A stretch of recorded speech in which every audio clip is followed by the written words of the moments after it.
Tick, tick, boom. Alec? Yes. Yeah, Tick, we're tick, here. boom. It's like a bomb's about to go off. Andrew Garfield took the world by storm with Tick, tick, boom. Apparently, Tick, tick, boom has been received really, really well. And it was kind of like... This is also going to be much like another musical that we have talked about, maybe even just a couple minutes ago. I don't know. You'll have to maybe look back through your history to figure out what movie we were talking about. But much like that, I think this is going to be a big award season contender for a lot of people. I mean, the people drew my attention to it because it's just the talk of the town on Netflix streets. Yeah. And it's interesting. I didn't realize at first that Tick Tick Boom was also a Broadway thing that's being now adapted to a movie, it is about the life of Jonathan Larson, who goes on to be the creator of Rent. There's a lot of layers to it. There's a lot of layers because this is it's semi-autobiographical. He wrote this kind of one-man show in the early 90s about his frustration with the fact that his musical dreams were basically being stamped out. So it was almost like a work of frustration, a work of like passion, a work of just maybe even just like helping himself process the emotions that he was going through at the time. Sure, a lot of emotions that he's going through at the time in this entire movie. Kind of wild. So the musical is basically a more or less exactly. It's not like exactly what happened, but more or less what happened to Jonathan Larson in the early 90s when he was trying to shop a musical adaptation of 1984, pretty much. Or at least that's what it was like heavily based on, I think. I'm trying to remember what it was called. It was Superbia. And his thesis was to reach the MTV generation. It's the youth aren't being reached by the glitz and glamour of your mega musicals, your Phantom of the Opera, your Les Mis, your Big Boy, your Cats, your Andrew Lloyd Webbers of the world. That's not speaking to the youth. Like, more pressing things are more important to them. It's kind of like where he's coming from, this man just approaching 30. Yeah, this is great. Holy crap. I was shocked, I tell you, shocked at how good this was. Yeah. I mean, like, I knew I was going to enjoy it. But I didn't realize like how hard this would hit me. That was my reaction upon finishing. It was just, wow, this is really, really something. It's directed by Lin-Manuel Miranda. It's directed by Lin. This is the doing a lot. the third thing of his related to him that we've reviewed this year. Yeah. Of course, we had In the Heights earlier, and Encanto, which we've also reviewed, which came out recently, and then there's this, which he directed. I think there's even like a couple other things that he did this year. Yeah. A couple other movies that he worked on, and I was like, oh, yeah. And there's like the connection between, we just reviewed West Side Story, and there's a Stephen Sondheim connection to this. Like, there's so much like. He was very fond of I can't remember his name. Jonathan Larson. He was actually very fond of him in a lot of potential. Saw much potential in what he could write. So like the voicemail towards the end of the film was actually a voicemail that Stephen Sondheim left him. Right. Which is like, I really liked it a lot. Yeah. It's like, I think you and I should stay in touch. Yeah. So that's awesome. that was actually him saying that, which I was like, that's great. So that's wonderful. So, I mean, we've seen this described as like, it's like a love letter to music theater kids. It's something that like artists can relate to this movie. I saw a comment that like every artist needs to see this movie. I definitely agree with that. 10,000% yes. This is the struggle of the artist personified. Mm-hmm. I this moved it moved me. I was in tears by the end of this On movie. so many levels, So not only I from don't. from the having to be driven by something that like you don't even know, there's nothing tangible there. It's like having Mm, to keep working at things, but also the whole writer's block dilemma that he deals with, and mm-hmm, then how it affects his personal relationships too, because he has to be so invested in it, and then like the feeling of having invested so much in something for it to not even like anything for even to come of it potentially. It's like those are all very relatable things for artists. mm. Yeah, it's a just a just brutal to just take a walk a mile in his shoes, because like his I mean, especially like the conversation that he has when in the breakup scene, Mm-hmm. where it's just like she, I get she is every right to be upset at him 100%, Mm-hmm. but this is just really unfortunate because this is probably like literally the worst time of his life. That he can't possibly Yeah. be there for her. And the fact that that was so brilliant that she's like, "Wait, you're thinking of a way to make It's this like into a song, aren't you?" no. It's like And then no, it's you are. cutting back and forth between him performing that. Yeah, Like, damn, that's good. That's yeah, good stuff. I love what they did with a lot of the directing and the storytelling in general, where it's like cutting between yeah, back and forth, it's non-linear in that way. yeah. Cutting back and forth between like a performance of Tick Tick Boom and like the actual like the chronological order of events and everything. Super cool. I liked that a lot too. And then when Um, that one song, I really love the song where it's like it's that big musical number for Vanessa Hudgens. I think her name is Caressa, the character. mm, And then it's like he was talking about how he doesn't see Caressa, he sees Susan, and mm, it does a little transition to it and has her singing part of it, mm, and then Caressa singing the other part. It was really yeah. nice. And they harmonize and everything. Oh yeah, that was beautiful. Yeah. There was that. I really like the basically the parody or the reinterpretation of Sunday from Sunday in the Park with George, Mm-hmm. which is a Stephen Sondheim musical, and instead In the diner. transforming it to be about just something completely silly, which is serving people at a diner, a way for him to distract himself Mm-hmm. from the pressures, because this is taking place in the late 80s during right in the heat of the AIDS crisis. Mm-hmm. And all of his friends are being affected by it. He's being affected by it because of that. His friend, like he's three, like he says at one point, three of my friends died this year, and no one's doing anything about it. Why is no one doing anything about it? Why is nothing's getting done, and everyone's suffering?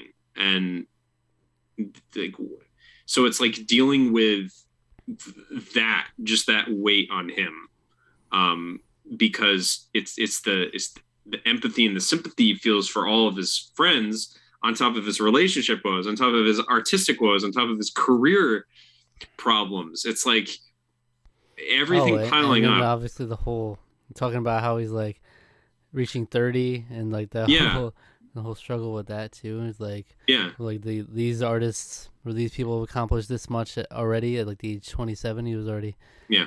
doing the Sondheim Sondheim, yeah. Sondheim wrote the lyrics to West Side Story before he reached 30. He was like 27. Yeah.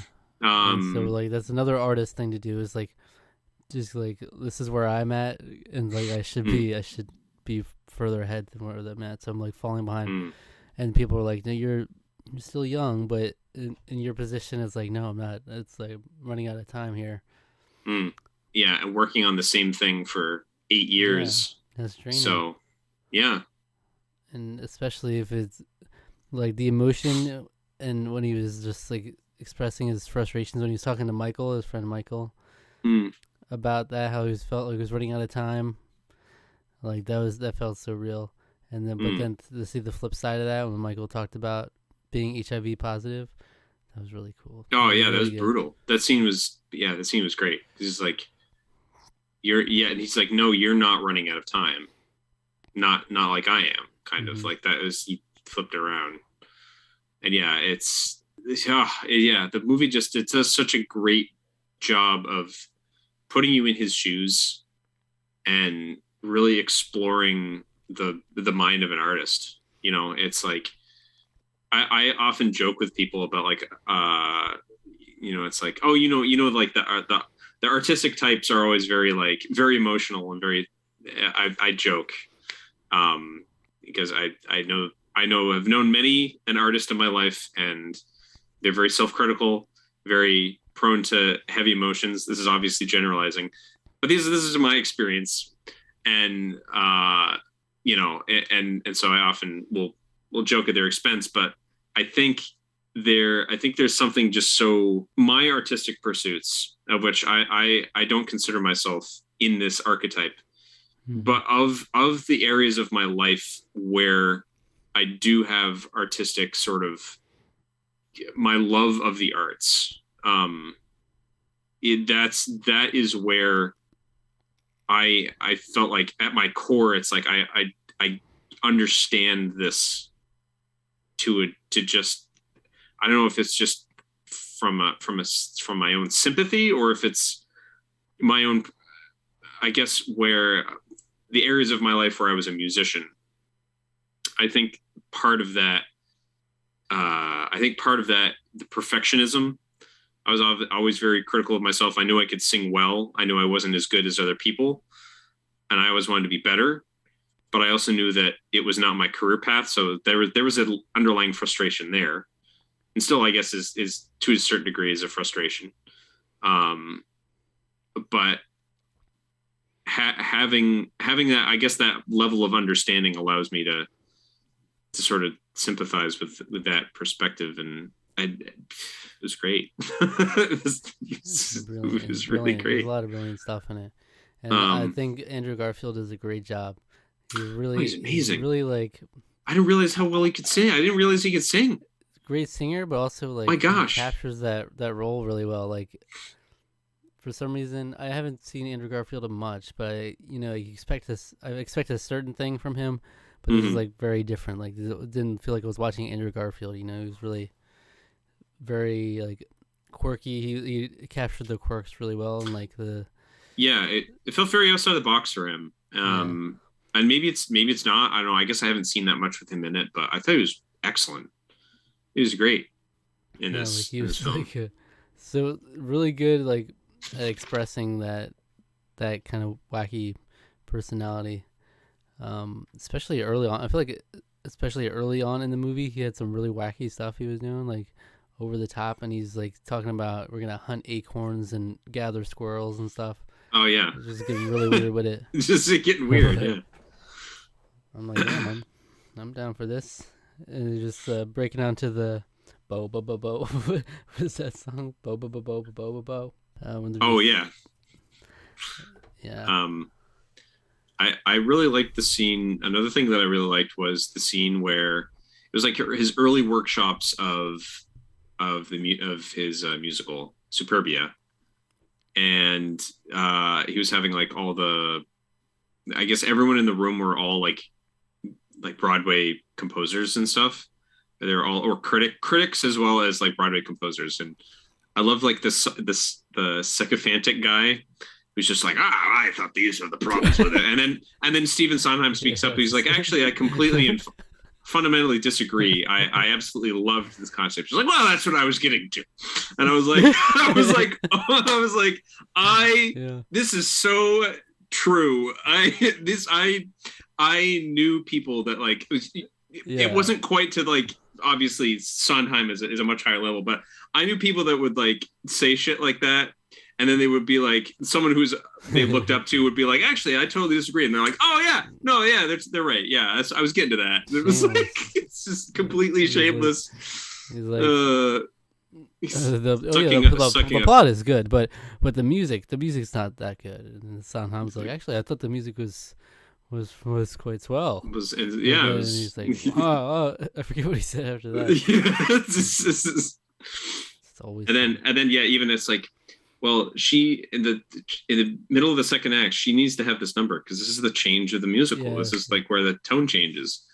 Um, and then he's like, "Oh, I was gonna tell. I was about to say the exact same thing," and I was like, "Oh, Well, I mean, I shut also up!" like in the talking about that musical number in the second act where he was like, he's telling it to the guy in the diner or whatever. Yeah. Where he was saying, "You're the only one who ever tells me that," and then he just cuts back to Sondheim telling him that.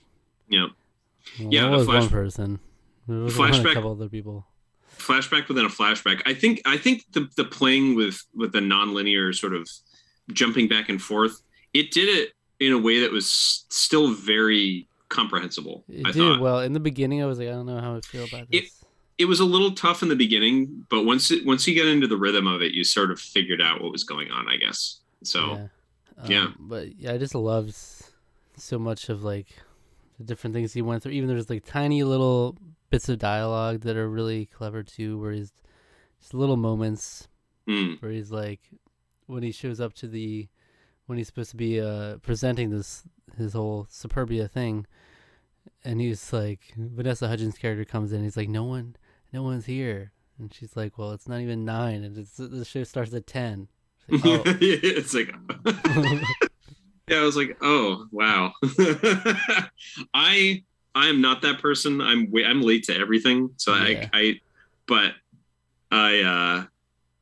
can see that if you're really, really, really nervous about something, it's like, yeah, that makes sense. Like you could feel how important this thing was to him. It's like, yeah, it's like it's a little studio basically that he's doing this in, but it's like so much building up to this, and then the conversation he has with the freaking, what's her name, that she's like the agent. Yeah.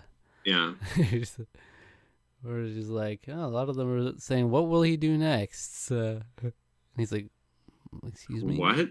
Yeah, he's like, they're looking forward to the next one. She's like, all right. And he's like, what do I do now? She's like, well, just write the next one. Write the next one. And that's that is the truth of musical theater in New York.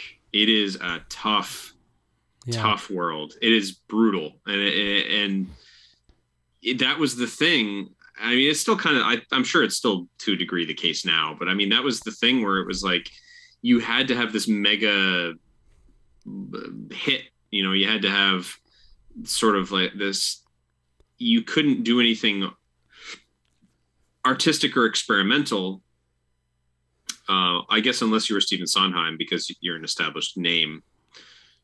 Where if you have the Lloyd Webbers, where they're just cramming out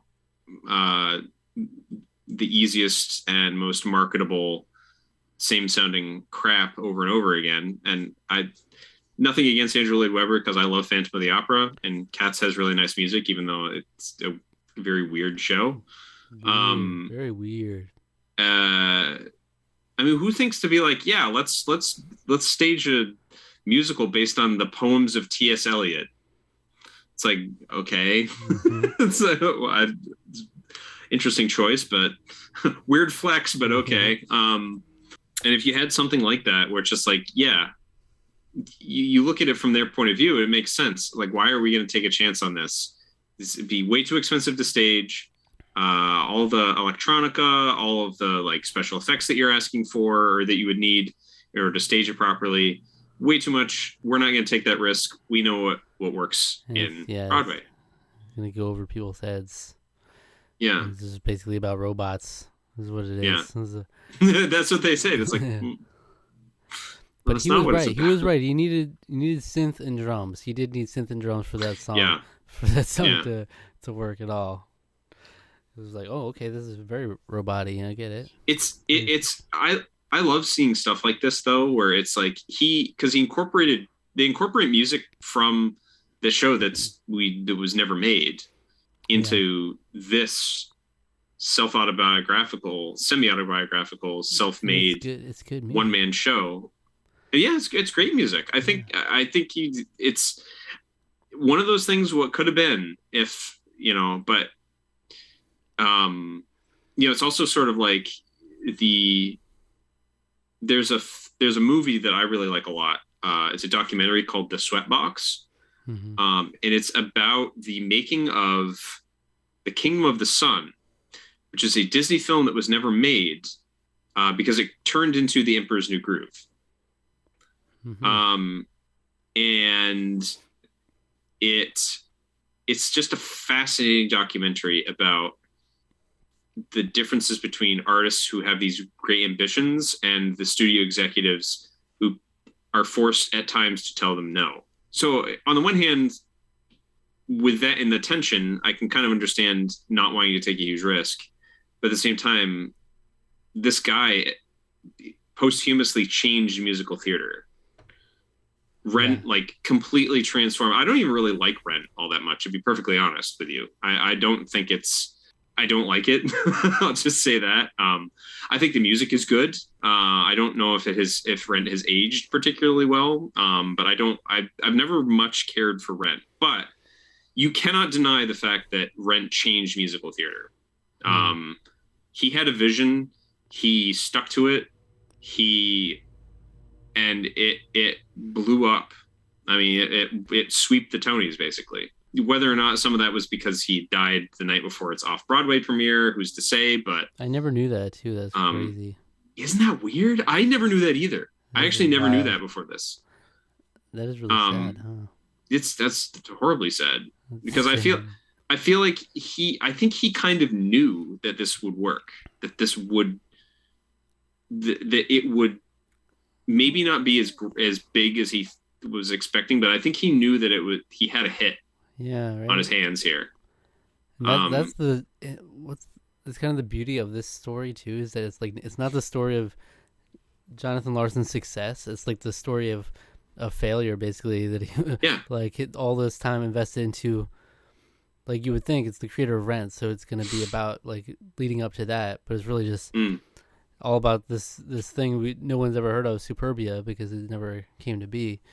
And so there's that whole struggle, and then there's just, it's a nice little feeling that it's like you have the little addendum that he does go on to create Rent, and that's huge. Yeah. So it's not a complete tragedy. So he goes on and he does find success. Even when he does write another one, she tells him to go write the next one, and sit and throw stuff at the wall until it sticks. And it's something that does stick, but yeah, I mean, it's also tragic that he didn't get to see it. But yeah, it's interesting. That's what the story is about, though. Is like, and they made it so effective. It's about a production that never was, basically. Yeah, his musical about his musical that didn't never went anywhere. Yeah. But it's also interesting that Tick Tick Boom is Jonathan Larson's thing. Like, he wrote this story about himself. He performed it like multiple nights a week. Like, it was a thing he did in New York. So that's wild. Like, isn't it crazy? Like, it's because there's so much like there's like a meta narrative to it, you know, because like it's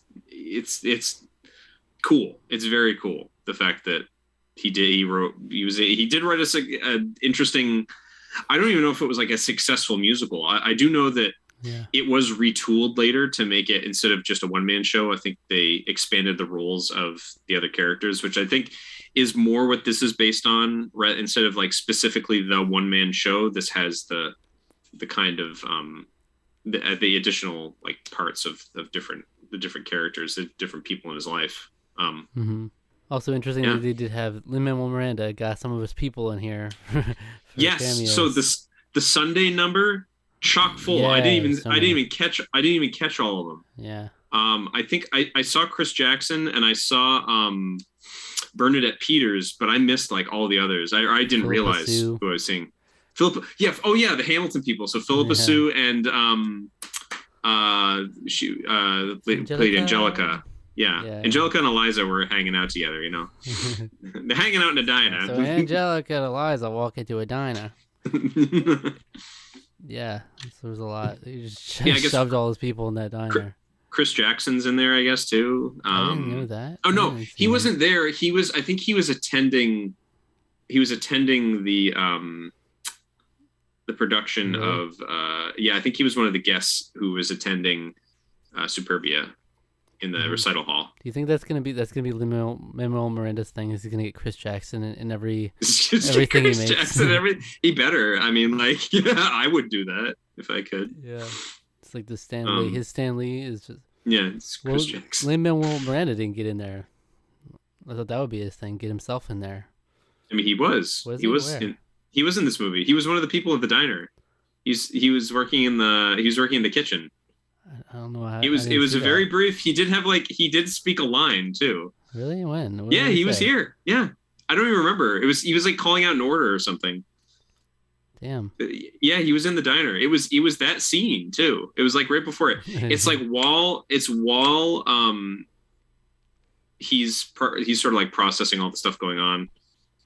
That his like one of the people at the diner was tested HIV positive. It was like in the hospital. So like he's got that he's thinking about, but he's also thinking about the fact that his girlfriend wants to leave and go to the Berkshires for probably forever, or at least as long as she wants to pursue her artistic career out there. It'd be a permanent move. And it was funny because I was watching this with with my housemates. And he was like, "The Berkshires aren't that far away." I was like, "It's like a 3-hour drive." The Berkshires aren't close to New York City. It's in central Massachusetts. Yeah. So he looked it up and he was like, "Oh yeah, I guess you're right." I was like, "Yeah, it's not that close. It's particularly if you live in New York and you don't have a car, that's going to be hard to get to." That's a lot. Yeah. Yeah. I don't know how I didn't realize, or I didn't remember at least, that he was in the diner. So. Yeah, he was there. Yeah, it's kind of he's not there long. That will be his thing. He's gonna put himself in everything he makes. He was in the Heights too, right? Yeah. He didn't even direct that one, but he was in it. There he is. Anything he does, something. Well, did he? Was he? Chris Jackson's in there too. Was he in Encanto? Did he voice a random character? Maybe, I don't know. Get in there. His name's in the credits, so yeah, that's something, I guess. But I just love so much of how it's really is a love letter to theater kids. It's a love letter to artists. So, and it captures so much. Even just like the diner song, the fact that he just got inspiration in the middle of his working in the diner, and just like everyone went away, and then everyone became a part of it too, singing about these idiots, and so that was Sunday. Yeah, and that's also like that is straight up just Sunday from Sunday in the Park with George, but a completely different lyrics. It's very fun because it just screams Sondheim, the composition, so it's fun. But I also really liked the song that he plays on the piano in the like empty auditorium towards the end of the movie. That's like, and he's at his lowest point where it's like he's basically questioning everything at that point. He's like, should I even pursue this anymore? Like, when you're at your lowest point, it's like that is something that's, I think, can be universally relatable. It's like, what am I doing with my life? Is anything I'm doing, what's it really worth? And like, do I keep trying? What do I like? It's the ultimate conflict of like, what do I do? What am I supposed to be doing with my life? And what do I do for the rest of my life? This is something I ask myself all the time, by the way. So that's another thing that hit really hard for me. Cause it's like, I don't know what I'm doing with my life. Yeah. Not really.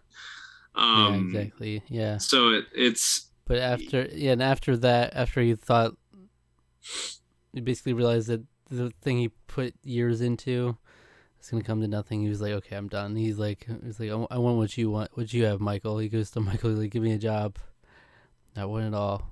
Yeah. Well, yeah. What do you think about this? His blown advertising pitch scene. I thought that was hysterical. Yeah, that was good. But yeah, he goes to his friend and is like, "No, I do want this." And it's like, "No, you don't." Yeah, because like you don't. But it's at that point where it's like, okay, I just put 8 years into this. Okay, it's not giving me. I've got nothing to show for it, and just so much like all the pain that he endured to go through that too. So it's like, all right, I'm done. I'll go into advertising, whatever this is. Just give me something. Yeah. But yeah, this is a 9 out of 10 for me. This is like, I'm stuck between 9 and 9.5. I think I'm gonna give it a 9.5. I mean, Alex throwing out the high numbers at the end of the year. What's going on here? But it's like maybe it's just the glow of not having to ever watch Eternals or Dear Evan Hansen ever again. The fact that we had not, I guess you'll have to see a review about West Side Story, but we have some pretty spectacular film musicals this year, which makes me just so happy.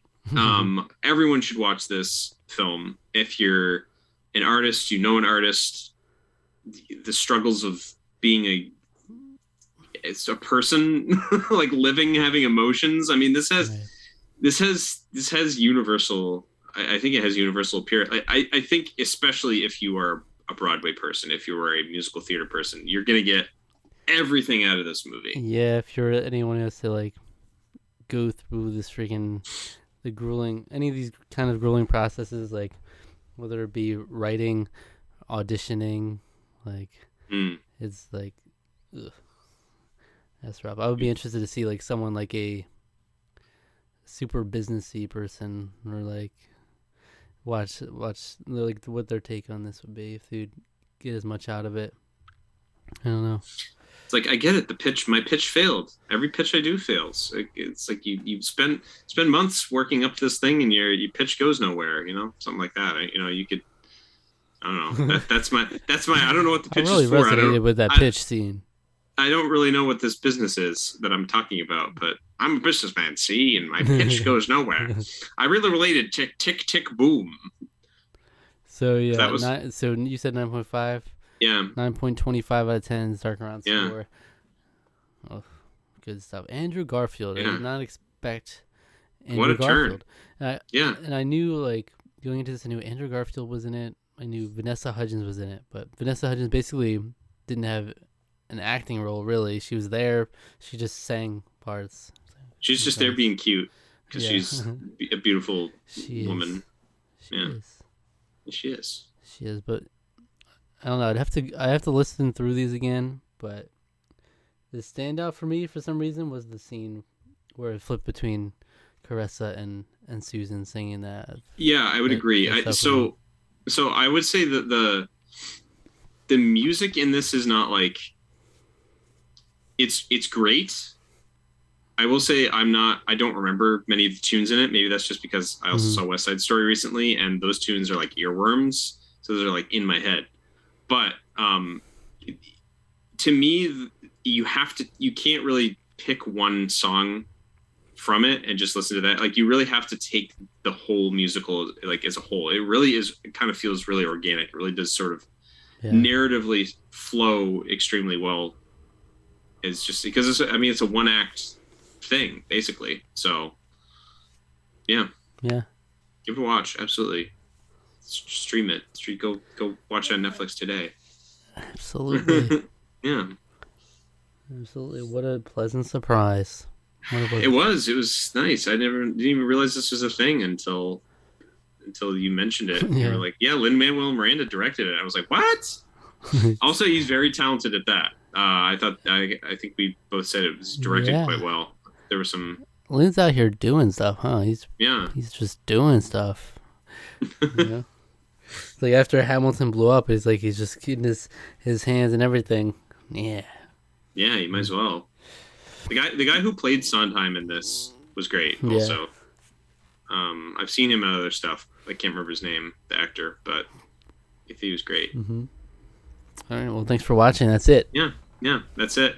Zach, what should the fine people go watch after this? What should they check out? What's another artsy movie? Extremely Wicked, Shockingly Evil and Vile. Yeah, it was really artsy. Yeah, go watch a review. Artists will love that one. We haven't thrown that name out in a while. Actually, it's been a while since we recommended people go see that one. Ted Bundy. Yeah, artist. I mean, he's. We also have Lily Collins. Yep, she's there. Yep. Zac Efron, who was in The Greatest Showman, and also High School Musical. So, was he in The Greatest Showman? Yes. We gotta watch that sometime. Yeah, That we is should. I remember that movie really blew up. So that was a movie musical that like that did really well with like audiences and word of mouth. that's a That movie that did. I literally like had no idea what it was, and then I wanted to watch it just because of how passionate Hugh Jackman was. Like when he would post on Instagram about it, how much he loves like his Mm, work. I'm like, okay, what is this? This is like some underground film he's working on here, The Greatest Showman. I don't know what this is, and then next thing you know is like everyone's talking about these songs. It's huge, yeah. but it's some great music in that movie. But yeah, Zac Efron. There's the connection. Zac Efron is in musicals and Extremely Wicked, Shocking, Evil, and Vile. Zendaya was in that too. Zendaya was also in The Greatest Showman. That's true. Yeah. That's true. All right. Thanks for Cool. watching. Subscribe to the Yeah. channel. Subscribe to our podcast feed. Like the video. Leave a comment. Hit the notification bell. Follow us on Twitter and Instagram. And like us on Facebook at Tarqaron, TWO. All right.